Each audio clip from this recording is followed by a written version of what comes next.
Assalamualaikum warahmatullahi wabarakatuh. Selamat pagi anak-anakku yang soleh dan soleha. Pagi ini kita akan belajar tentang kisah ayah para nabi. Sebelum kita masuk ke materi pelajarannya, kita lebih baik berdoa terlebih dahulu dengan membacakan suratul Fatihah, kemudian dilanjutkan dengan doa sebelum belajar.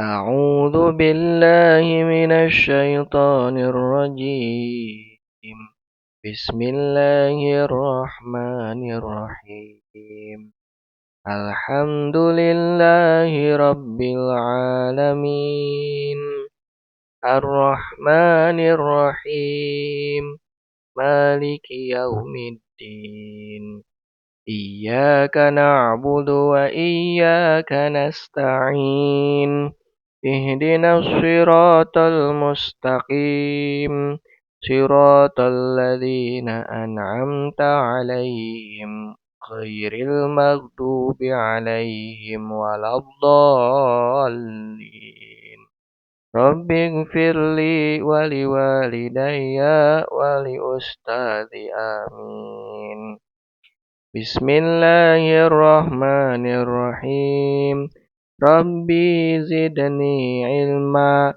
warzuqni fahma birahmatika ya arhamar rahimin. Alhamdulillah kita telah membacakan doa bersama-sama. Semoga kita pada pelajaran hari ini bisa mendapatkan ilmu yang bermanfaat untuk kemudian hari. Amin ya Allah ya Rabbal Alamin. Baik anak-anakku yang soleh dan soleha, sekarang kita akan belajar tentang ayah para nabi. Siapakah yang mendapat julukan ayah para nabi? Ya, betul, Nabi Ibrahim alaihi salam. Apakah kalian tahu siapa Nabi Ibrahim alaihi salam itu? Nabi Ibrahim alaihissalam adalah utusan Allah Subhanahu wa taala. Beliau keturunan ke-10 dari Nabi Nuh alaihissalam. Nabi Ibrahim punya ayah yang bernama Azar. Beliau adalah salah satu nabi dan rasul yang wajib kita imani yang jumlahnya ada 25. Beliau adalah nabi yang ke-6. Nabi Ibrahim alaihissalam adalah ayah para nabi. Julukan ini disebut juga Abul Anbiya atau ayah para nabi. Kebanyakan nabi merupakan keturunan beliau. Siapa sajakah anak-anaknya Nabi Ibrahim yang kemudian menjadi nabi juga? Yang pertama yaitu Nabi Ismail, Nabi Ishak, Nabi Yakub, Nabi Zulkifli, Nabi Yusuf, Nabi Yunus, Nabi Harun, Nabi Musa, sampai Nabi Muhammad. Kemudian kita lanjut pada kisah Nabi Ibrahim pada masa kanak-kanak. Nabi Ibrahim alaihissalam lahir di Babilonia. Saat itu Raja Namrud sedang berkuasa. Raja Namrud merupakan raja zolim dan kejam. Ia memerintahkan pasukannya untuk membunuh bayi laki-laki yang lahir saat itu. Ia khawatir bila nanti dewasa akan mengalahkannya. Karena takut, Nabi Ibrahim yang masih bayi disembunyikan oleh orang tuanya, yaitu ayahnya yang bernama Azar, di dalam gua. Nabi Ibrahim alaihissalam tinggal dan besar di dalam gua. Beliau sejak kecil sangat pintar dan kritis. Kedua orang tuanya dibuat kewalahan olehnya. Nabi Ibrahim alaihissalam selalu menanyakan siapa Tuhannya. Nabi Ibrahim alaihissalam akhirnya menemukan Allah Subhanahu wa taala sebagai Tuhan yang Maha Esa dan Maha Menciptakan. Setelah dewasa, Nabi Ibrahim kembali ke Babilonia. Masyarakat Babilonia banyak yang menyembah berhala termasuk ayahnya sendiri. Ayah Nabi Ibrahim alaihissalam bekerja sebagai pembuat berhala. Nabi Ibrahim alaihissalam mengajak ayahnya dan masyarakat agar menyembah Allah Subhanahu wa Ta'ala. Namun, mereka menentang bahwa menganggapnya gila. Sampai suatu ketika, Nabi Ibrahim alaihissalam menghancurkan semua berhala, kecuali berhala yang paling besar. Raja Namrud marah dan memberi hukuman Nabi Ibrahim alaihissalam dengan cara dibakar. Allah Subhanahu wa Ta'ala menyelamatkan Nabi Ibrahim alaihissalam dari kobaran api. Sebaliknya, Allah Subhanahu wa Ta'ala kirimkan jutaan nyamuk sebagai azab bagi Raja Namrud dan pasukannya. Akhirnya Raja Namrud pun binasa karena azab Allah Subhanahu wa Ta'ala. Apa yang bisa kita teladani dari kisah Nabi Ibrahim? Nabi Ibrahim alaihissalam bermimpi dalam tidurnya. Mimpi itu terjadi sampai 3 kali. Di dalam mimpi, Allah Subhanahu wa Ta'ala memerintahkan Nabi Ibrahim alaihissalam menyembelih putranya yang bernama Ismail. Ismail yang juga seorang nabi saat itu masih kecil. Mimpi tersebut ia sampaikan kepada putranya. Nabi Ibrahim alaihissalam meminta pendapat kepada Ismail. Subhanallah, Nabi Ismail menjawab dengan tegas, "Hai ayahku, lakukan apa yang Allah perintahkan kepadamu." Akhirnya dengan rela berkorban, Nabi Ibrahim alaihissalam melaksanakan perintah Allah Subhanahu wa Ta'ala.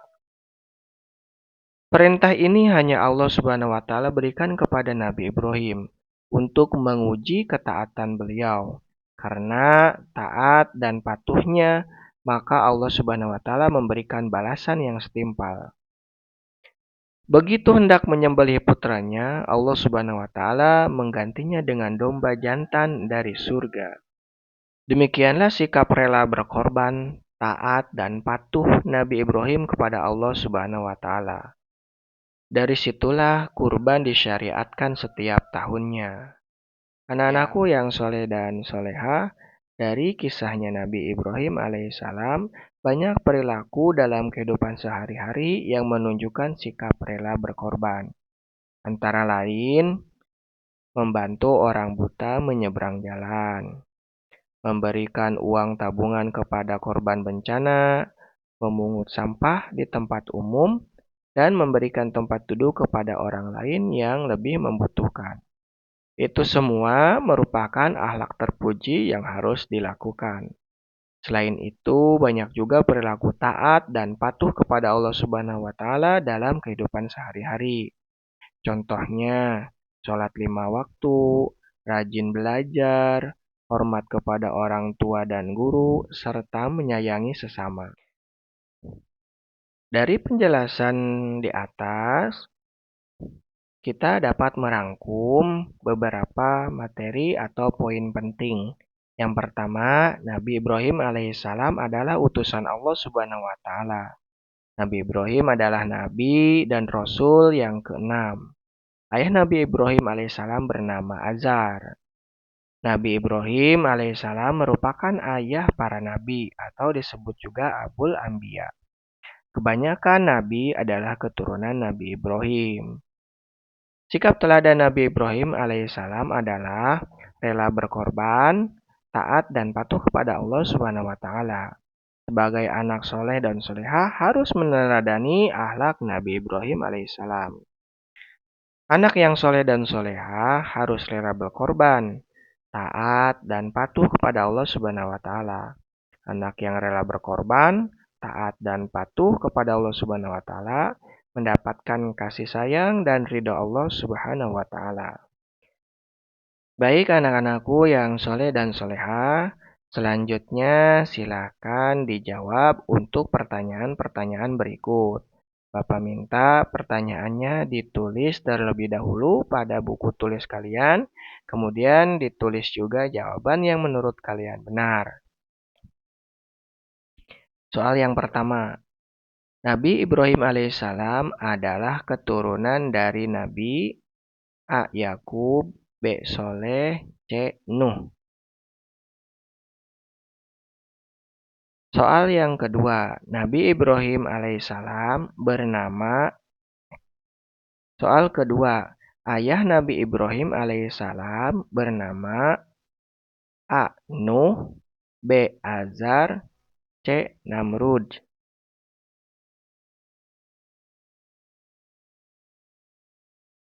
Soal ketiga, Nabi Ibrahim alaihissalam dilahirkan di A. Mesir, B. Palestina, C. Babilonia. Soal nomor 4. Raja yang kejam pada masa Nabi Ibrahim alaihissalam adalah A. Namrud, B. Fir'aun, C. Abraha.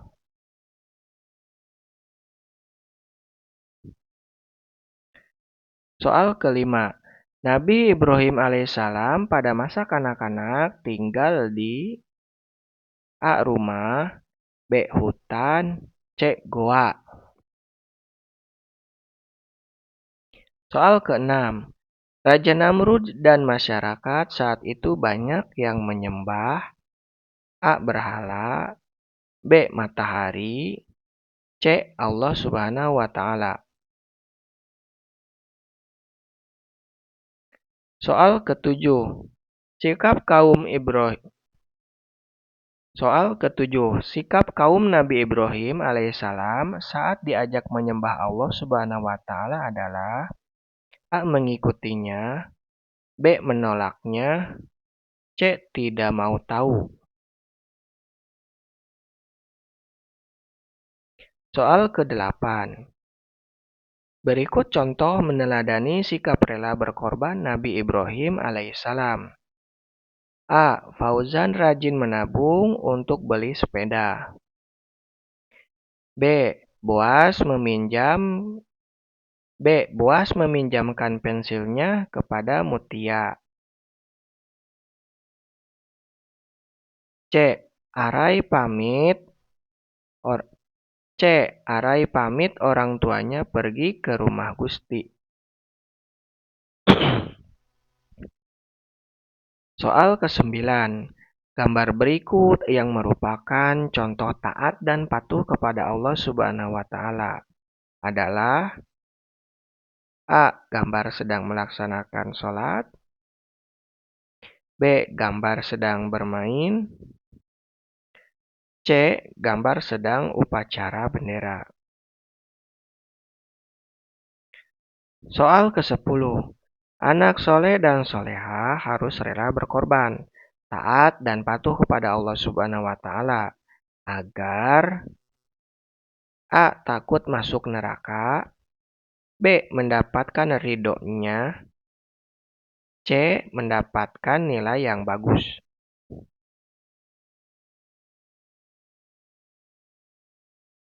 Selanjutnya, silakan ditulis juga untuk soal dan jawaban berikut ini.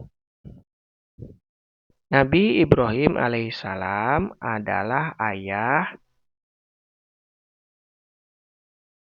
Soal kedua.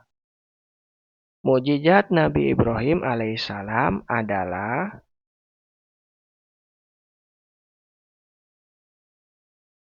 Soal ketiga. Azab yang Allah Subhanahu wa Ta'ala berikan kepada Raja Namrud dan pasukannya adalah. Soal keempat. Saat Nabi Ibrahim hendak menyembelih putranya, Allah Subhanahu wa Ta'ala menggantinya dengan. Soal kelima. Allah Subhanahu wa Ta'ala meridhoi Nabi Ibrahim alaihissalam karena. Baik anak-anakku yang soleh dan solehah, itulah materi yang bisa Bapak sampaikan. Untuk soalnya silakan ditulis di buku tulis terlebih dahulu, kemudian ditulis juga jawabannya. Sebagai absensi atau tanda kehadiran, silakan tulis nama kalian masing-masing di kolom komentar. Kita tutup pembelajaran hari ini dengan membacakan hamdalah bersama-sama. Alhamdulillahirabbil alamin. Bapak akhiri, wassalamualaikum warahmatullahi wabarakatuh.